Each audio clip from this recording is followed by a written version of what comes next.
கட்சிகளுக்கு அடிமையாக சென்று பிரிந்து கிடப்பதால் தான் இந்த அவல நிலை தமிழ்நாட்டில் ஏற்பட்டிருக்கிறது.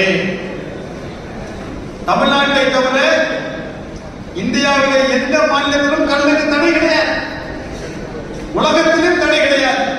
அப்ப தமிழ்நாட்டில் மட்டும் தடை விதிச்சிருக்காங்கன்னா என்ன காரணம்னா விவசாயிகள் சத்துக்கள். இந்த சத்து மாத்திரை ஆண்டுக்கு எத்தனை கோடி விற்கும் தெரியுமா உங்களுக்கு? டாக்டர் போறீங்க, உடம்பு சரியில்லை, உடம்புல சுண்ணாம்பு சத்து கால்சியம் இல்லைங்கிறான். அது எங்க இருக்குது? நம்ம கல்லுல இருக்குது.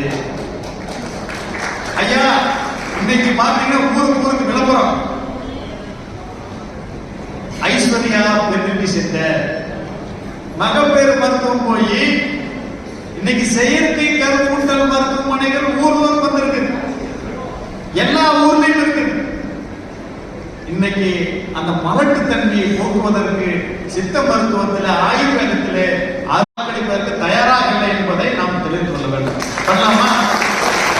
நீங்க இருக்கிறீங்க, பல கட்சிக்காரங்க இருக்கிறீங்க, திமுகவுக்கு வாக்களிச்சவர்களும் இருக்கிறீங்க, அதிமுக வாக்காளர்களும் இருக்கிறீங்க.